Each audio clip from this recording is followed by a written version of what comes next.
Eu saúdo os alunos com a paz do Senhor Jesus. Eu estou aqui para ministrar a disciplina As Medidas do Universo do módulo Graça e Fé, do curso de Doutrinas Bíblicas do Instituto Bíblico da Igreja Cristã Maranata. E o tema deste assunto é As Medidas do Universo do módulo Graça e Fé. E este assunto tem alguns objetivos. Vamos aos objetivos deste assunto. O primeiro deles é entender as medidas da obra criadora. Entender também o espaço e o tempo. E ainda entender a diferença entre razão e revelação. Vamos então ao texto bíblico, que é a nossa base bíblica para o nosso assunto. O texto está lá em Gênesis, capítulo 1, versículo 1, e esse texto ele diz exatamente assim, vamos ler. No princípio, criou Deus os céus e a terra. Gênesis, capítulo 1, versículo 1. Muito bem.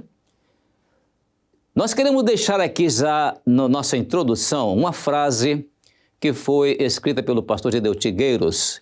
E nós vamos ler esta frase porque ela tem um ensino introdutório muito importante, porque ela diz assim: tudo cresce e se desenvolve no âmbito da ciência, medicina e tecnologia. Somente a religião, especialmente o cristianismo, não se desenvolveu. Frase do pastor Gedeu Tigueiros. Na verdade, tudo cresce, tudo se desenvolve, não só na ciência e na medicina, mas hoje, por exemplo, podemos ver, por exemplo, na área da genética, que é de real interesse para todo mundo. Podem ser descobertas ali nessa área muitas coisas que ainda não passaram pelas lentes dos grandes microscópios. Tudo tem evoluído no esporte, por exemplo. Em todas as ocasiões em que há disputas, especialmente nos esportes básicos, existe até quebra de recordes. E há, portanto, um aperfeiçoamento, por exemplo, no salto em altura, na corrida dos 100 metros, nas maratonas, etc. O homem, apesar de sua limitação, ele consegue evoluir e vencer certas barreiras.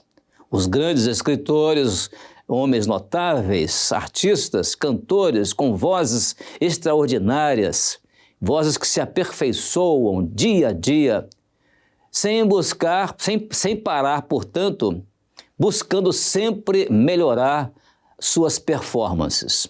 Agora, a única coisa que não teve aperfeiçoamento nenhum se chama religião, especialmente o cristianismo. O evangelho, que devia ser respeitado, cuidado, trabalhado, em lugar de ser uma referência para o mundo, passou a ser referenciado, pelo mundo. O mundo é quem dita o que o evangelho deve fazer. E as pessoas normalmente não entendem que o projeto de Deus foi colocado à disposição do homem de uma forma extraordinária. Ninguém se ateve para isto. Para uma medida nova que veio da eternidade, que está além das 4 medidas da criação. Esta é a 5ª medida, e a 5ª medida é a revelação. Agora sim, vamos falar então sobre as 4 medidas. Nós vivemos num mundo dentro de 4 medidas. Einstein, por exemplo, descobriu o tempo como uma medida a mais da obra criadora, porque Isaac Newton, entendia 3 medidas, largura, altura e profundidade. 6.000 anos depois da criação, descobriu-se que existia uma outra medida, o tempo. O mundo ficou atônito com relação àquilo que Einstein falava a respeito do tempo como a 4ª medida do universo. A verdade é que precisamos entender e compreender que estamos dentro das 4 medidas da física, tanto da física clássica quanto da física moderna. Física clássica de Newton, física moderna de Einstein. Na física clássica são 3 medidas e na física moderna mais uma. Na física clássica estão elencados a altura, a largura e a profundidade ou o comprimento. E nós existimos dentro de um espaço como seres humanos, dentro das mesmas medidas, ocupando um lugar no espaço. A matéria é tudo aquilo que ocupa um lugar no espaço. O mundo é belo e a criação de Deus, a obra criadora, é extraordinária e notável. Mas o evangelho pregado pela religião não está preocupado com a parte mais importante, aquela que vai além da obra criadora. Deus criou o homem para que reconhecesse aquilo que foi criado por ele. É como tirar um objeto a uma pessoa que precisa muito daquilo. Ou como disponibilizar oxigênio para um doente muito necessitado. E eles então dizerem, não preciso disso. O homem natural, ele age assim. Deus preparou todas as coisas para que o homem pudesse viver essa vida e que ele fosse feliz nesta vida, sendo um representante do projeto de Deus aqui nesta vida. O tempo. Vamos agora falar sobre o tempo. O Logos. O tempo de Deus é chamado Logos. O Logos é também um tempo filosófico. Os filósofos, eles não entendiam que o Logos é um tempo ou uma eternidade. Não entendiam que era uma palavra que estava exatamente no projeto de Deus relacionada com a eternidade. Os conceitos filosóficos se baseavam em torno do Logos como uma palavra para distinguir aquilo que era naturalmente o início de todas as coisas, como palavra ou como começo. Na verdade, eu quero agora chamar a atenção aqui para a leitura de uma expressão notável, e essa expressão foi escrita pelo pastor Gedeu Tigueiros.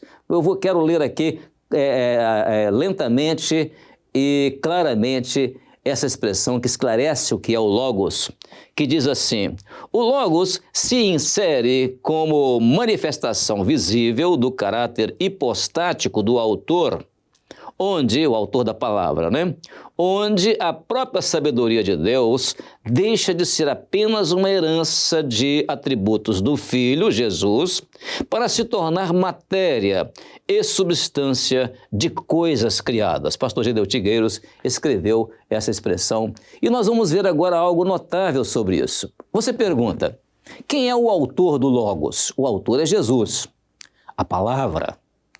O instrumento que Deus usa para realizar toda a sua obra. Por que caráter hipostático? Porque em Cristo se evidencia a coexistência de ambas as naturezas, divina e humana. Isso é que é o caráter hipostático. Porque aquilo que é eterno se une àquilo que é humano. Isso é chamado de caráter hipostático. Uma definição até a respeito de caráter hipostático é a união da natureza divina com a natureza humana na pessoa de Cristo. Isso está naturalmente dentro de definições próprias dos dicionários da língua portuguesa. Mas eu quero agora chamar a atenção para o nosso próximo slide, nosso próximo assunto, que é falar sobre o espaço e o tempo. Muito bem, temos aqui um quadro que fala sobre o espaço e o tempo, e nós vamos entrar em alguns detalhes deste quadro agora para explicá-lo melhor. Na criação do universo, em Gênesis capítulo 1, é dito simplesmente o seguinte: no princípio criou Deus os céus e a terra. Muito bem. A palavra princípio está ligada à matéria. E nesse verso, a palavra princípio no hebraico é a palavra reshit do hebraico. E essa palavra, ela é traduzida do hebraico como espaço e tempo. Então, reshit é espaço e tempo. Criou Deus os céus e a terra, obra criadora. É interessante notar que a palavra reshit, ela já existia nos registros bíblicos muito antes de Einstein introduzir a noção relativista do tempo, praticamente 6.000 anos depois. Daí surge a seguinte questão. A questão é a seguinte: por que o evangelho que aí está, que vive de teologia há tanto tempo, não viu, não divulgou tal informação? É a pergunta. São mistérios que estamos entendendo nesta última hora já que não vivemos um evangelho científico, e sim um evangelho da revelação. É preciso fazer diferença entre o princípio que está em Gênesis do princípio referenciado no primeiro capítulo do Evangelho de João, quando diz assim: no princípio era o Verbo, e o Verbo estava com Deus, e o Verbo era Deus. Muito bem. No Evangelho de João, a palavra princípio agora é outra, é a palavra arché. Ela é do grego reshit no hebraico, arché no grego. E essa palavra arché no grego, ela tem um sentido que é o sentido abstrato. O sentido é abstrato. Ao passo que reshit no hebraico, o sentido é concreto, algo concreto, visível. Então, quando nós falamos em concreto, algo concreto, nós nos referimos à matéria. Está aqui, né? Nós temos aqui a matéria. Uma coisa é a matéria na obra criadora, enquanto na obra redentora tudo é substância. Tudo é substância. Então, quando falamos em concreto, nos referimos à matéria. A criação foi feita dessa forma. Nós estamos em um mundo concreto, de matéria, no mundo visível. Paulo escreve aos Colossenses e diz que o mundo foi criado de coisas visíveis e invisíveis. E Paulo expressa isso dizendo, porque nele foram criadas todas as coisas que há nos céus e na terra, visíveis e invisíveis. Paulo escreve isso aos Colossenses, né? No capítulo 1, verso 16. As coisas visíveis estão patentes aos nossos olhos. Então, arché aqui no Evangelho de João está relacionado exatamente com aquilo que é abstrato. Aquilo que é abstrato não é palpável. Jesus, aí a pergunta é, Jesus é abstrato? Não. Por quê? Porque Jesus não é de natureza subjetiva ou especulativa. Quando João escreve no princípio era, o verbo está no passado, era. Isso para dizer que ele já existia, ou seja, Jesus já existia. O verbo já se sustentava. Antes do princípio reshit, o verbo já se sustentava.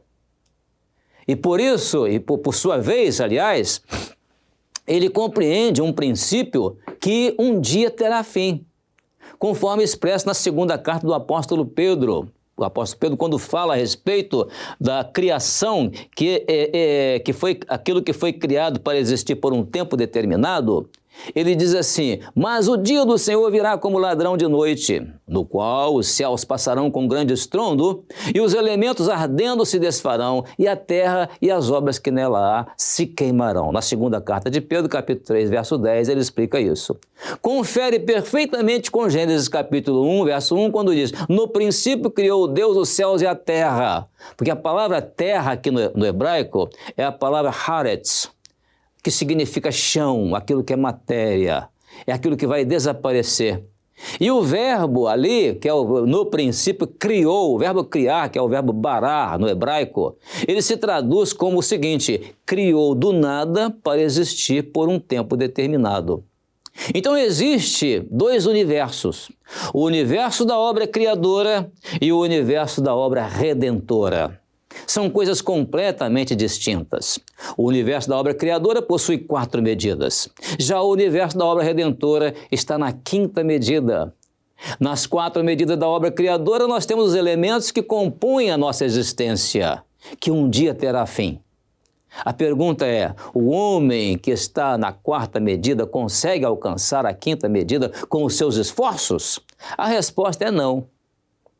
Quando o homem usa os seus próprios esforços para tentar alcançar a 5ª medida, a qual ele não conhece, aí ele cai no misticismo, na superstição, os quais são os chamados filhotes da razão religiosa.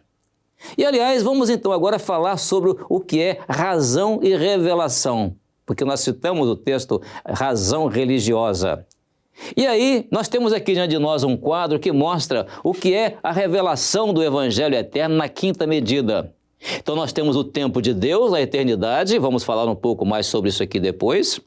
E temos a história da igreja no tempo do homem. Está lá a igreja, o tempo do Pentecostes, a reforma religiosa do século XVI, o avivamento do século XVIII e agora a igreja vivendo o tempo do breve, para caminhar para essa última parte. Mas vamos entender como nós nos situamos aqui no tempo terreno diante do tempo da eternidade. Muito bem, nós estamos aqui então na quarta medida, que é o nosso tempo. O nosso propósito é alcançar a quinta medida. E como é que nós alcançamos a quinta medida? Através da revelação de Jesus, está aqui. A revelação de Jesus. Se alcançamos a quinta medida, não podemos chegar à quarta medida de volta. Porque existem dois caminhos para voltar à quarta medida. É a razão e a queda. Então, se ao invés de alcançarmos a quinta medida na revelação de Jesus, utilizar a revelação de Jesus na razão, vamos voltar para a quarta medida. Ou então, estivermos na quinta medida e optarmos pela quarta medida, nós teremos uma queda, ou seja, vamos continuar aqui na obra criadora. Vamos entrar na razão, vamos criar uma religião e vamos cair numa medida que chamaríamos didaticamente de medida do homem. O número do homem é o número 6. Então, seria uma medida do homem. Mas, se persistirmos na quinta medida, nós vamos alcançar a obra redentora, que é a revelação. Aí a revelação, ela vai nos fazer alcançar a graça e a fé. E nós vamos então continuar na quinta medida, de tal forma que daqui nós iremos para a eternidade e seremos alcançados na eternidade por uma medida do número 7. Esse número aqui é apenas didático, é para mostrar o que é a eternidade com Deus. Quinta medida é alcançar a eternidade aqui neste mundo. Sétima medida é alcançar a eternidade depois do arrebatamento eternamente com Deus. Agora, se permanecermos aqui firmes na quinta medida, o nosso caminho é este, para cima. Mas o homem permanecer na obra criadora na quarta medida, ou se ele pegar a obra redentora, que é a revelação, e ele cair para a razão, ele vai criar uma religião e vai então estar aqui na sexta medida, que é do homem. E o destino dele é cair nos juízos de Deus, o juízo da obra criadora, o juízo sobre o governo humano, sobre Israel, sobre a igreja infiel, sobre os inimigos do Cordeiro, as dores, porque aqui são o princípio das dores, mas aqui são as dores, e grande tribulação. Mas a igreja fiel de Jesus, quando ela alcança aqui a sétima medida, ou seja, ela vai ser arrebatada, então ela não estará debaixo de juízos, pelo contrário, ela vai reinar o milênio com Cristo. Então, numa rápida explicação, nós apenas colocamos aqui para os irmãos o seguinte, viu? Muito bem, vamos colocar aqui para os irmãos o seguinte. A preocupação aqui é trazer o assunto sobre as medidas do universo, que tem o objetivo de aguçar o entendimento dos irmãos para a realidade do momento do breve que nós estamos vivendo. Quando se fala sobre o universo criador, busca-se trazer o entendimento do que é razão e do que é revelação. Por exemplo, o profético aqui nesse quadro. O que nós vamos ver? Nesse quadro aqui, onde é que está o profético? Está na revelação do Evangelho eterno na quinta medida. E como é que nós vamos alcançar isso? Assim, nós vamos ver dessa forma, como a explicação foi dada aqui, que a fé do indivíduo, ela fica materializada em objetos, né? Que eles entram na razão do homem para criar nele uma concepção de fé totalmente racional, e toda a fé naquilo que é material, ou seja, no objeto, faz parte da quarta medida. Quando falamos em quarta medida, falamos do mesmo universo em que vivemos, e não há nada de errado nisso, tudo bem. Agora, o homem, hoje, ele busca remodelar tudo com a sua razão, mediante a sua própria interpretação das coisas. Mas isso não é possível no tocante à palavra de Deus. Nós precisamos entender que o importante é alcançar a revelação, porque é nela que o homem se humilha, ele deixa o seu próprio entendimento, e não existe revelação sem a submissão diante de Deus. Não existe revelação sem jejum, sem abstenção do pecado. Não existe revelação fora sem as predileções do mundo. Sem essa renúncia, vive-se um evangelho que nós podíamos chamar de um evangelho meia sola, pelo qual não se alcança a eternidade. E nós reiteramos que o projeto de salvação não está restrito apenas à revelação do Evangelho eterno na quinta medida. E isso baseado na letra inspirada. É preciso que haja revelação, porque é ela, a revelação, que nos conduz ao fator profético. Entramos na revelação quando, ao abrirmos a palavra, podemos entender, por exemplo, uma história cujo verdadeiro sentido está oculto para muitos e está consubstanciada, por exemplo, no primeiro milagre de Jesus. O que diz essa história? E ao terceiro dia fizeram-se umas bodas em Caná da Galiléia. João capítulo 2, verso 1. Na expressão ao terceiro dia está uma revelação maravilhosa. Nesse texto há uma alusão ao tempo profético da igreja no mundo. No período do Pentecostes até o arrebatamento, e que, vamos dizer assim, transparece unicamente só pela revelação. E quando nós lemos, por exemplo, o livro de Cantares de Salomão, pela revelação se alcança a história da igreja fiel. Cantares conta a história de um grande amor, o amor de Jesus pela igreja, a história do noivo e da noiva. Um ponto muito importante que a revelação traz é situar onde a igreja se encontra no tempo profético, algo que o cristianismo e o mundo ainda não descobriram. Podemos também ver isso até no enigma de Sansão, quando ele propôs o enigma em seu casamento. E esse enigma era para ser decifrado durante os 7 dias da festa. E a quem ele esclarece esse enigma? Ele disse que daria 30 vestes de linho, 30 mudas de roupa, né? Assim foi a proposição. A proposição do enigma era: do comedor saiu comida e doçura saiu do forte. Mas a resposta do enigma era: que coisa há mais doce que o mel? Que coisa há mais forte que o leão? Aí nós perguntamos: o que há mais doce do que a morte de Jesus? E o que há mais forte do que a sua ressurreição? Olha, nós estamos vivendo o 7º dia da festa. O mundo ainda não descobriu o enigma, mas nós estamos diante da palavra profética, naquilo que interpretamos, podendo usar filosofia, teologia, cultura, mas isso não leva a nada, não transcende. Só o Espírito Santo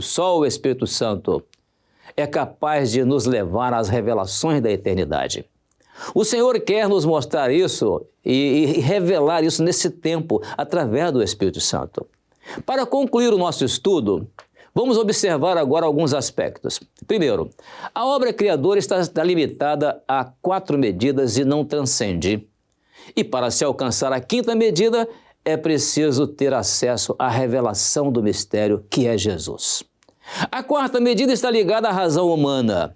A obra criadora possui seus limites, que é espaço e tempo, suas medidas, que é a relatividade, seu tempo histórico, que é a razão humana, um princípio relativo, obra criadora, e no final tem o seu fim, que é a morte. Assim, os limites do homem em sua existência se estende até a 4ª medida. E é possível até, entretanto, encontrar uma 5ª medida, a obra redentora, que é a revelação. Por fim, faço agora uma recomendação final, que se você precisar de algum recurso para consulta sobre o assunto, temos aí o livro Graça e Fé, que pode ser adquirido na livraria do Instituto Bíblico Maranata. Que Deus abençoe, então, a sua vida durante todo este curso, que Deus possa abençoar com a paz do Senhor Jesus.